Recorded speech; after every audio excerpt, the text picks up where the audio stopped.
The wind howled across the 7 hills. A young shepherd looked over the wide green valley where the Tiber River flowed, silent and ancient. Beside him stood his brother, 2 boys, Romulus and Remus, orphans of destiny. "Someday," Romulus whispered, "we'll build a city here." Remus laughed. "A city? For whom? The wolves?" But fate was listening, and fate chose violence. A quarrel over power, a stone, a cry. When it ended, Remus lay dead on the ground, and Romulus, trembling, weeping, raised a sword to the heavens. "This city will bear my name," he said, "and no one will ever challenge Rome again." And thus, from blood and loss, Rome was born. Centuries passed. The small settlement became a roaring machine. Soldiers, builders, dreamers, and schemers.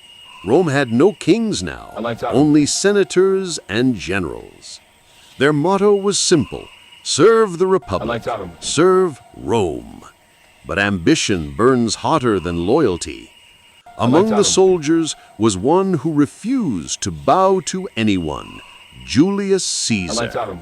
Brilliant, ruthless, loved by his men, feared by his enemies.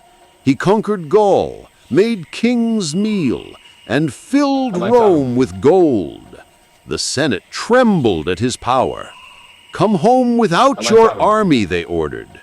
Caesar stood at the Rubicon River, the border of Rome. Behind him, thousands of loyal men. Ahead, treason or destiny. He looked at the dark waters and said only one thing: "The die is cast," and he marched on Rome. The Civil War was brutal, brother against brother. When it ended, Caesar stood alone as master of the world. But power invites fear, and fear invites daggers. In the Senate, his own friends rose against him. "Et tu, Brutus? Even you, Brutus," he gasped. And with that, Rome's greatest man fell. But his death didn't save the Republic. It only cleared the path for emperors. From Caesar's ashes rose Octavian, Augustus, his adopted son, a ruler of peace and order. He built marble where there had been mud. He gave Rome laws, art, and roads that reached the ends of the earth. Rome became the heartbeat of civilization, its streets filled with gold, slaves, laughter, and sin. The Colosseum thundered with cheers as gladiators bled for glory. Merchants from Egypt, Spain, and Persia filled the markets. Rome was the world's first superpower. But greatness has a price. As centuries passed, emperors turned mad with power. Caligula crowned his horse as a senator. Nero burned his own city to inspire poetry. The empire grew too large and too heavy to carry. Its heart was rich, but its edges were bleeding. By the 3rd century, the empire was cracking. Armies rebelled, enemies invaded. Gold lost its value, and the poor starved in silence. The emperors no longer ruled, they survived.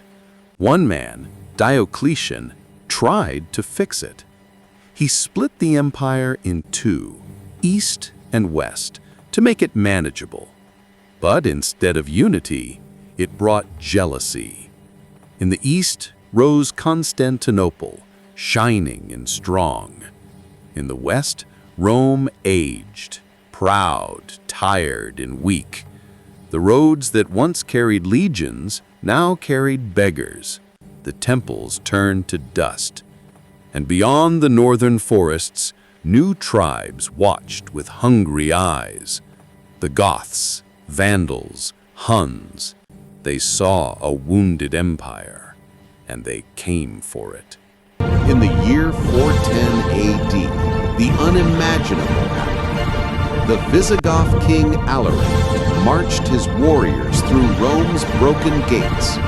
No army stood against them. The eternal city fell, not with a roar, but with a sigh.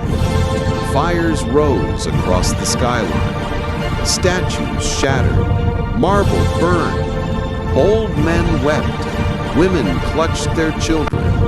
And in the middle of the ruins, a whisper spread. Rome is no more.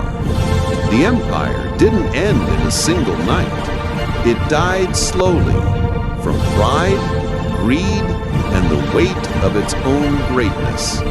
Centuries later, the world changed. New kingdoms rose, new empires dreamed of glory.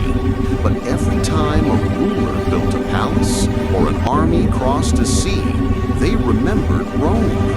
Its roads still connected Europe. Its laws still shaped nations.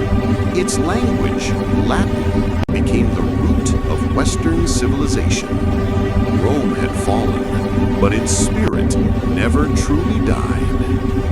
Rome began with a dream and ended with a lesson that power without wisdom destroys itself. Empires rise and empires fall. But the dream of greatness, that eternal fire, will always rise again.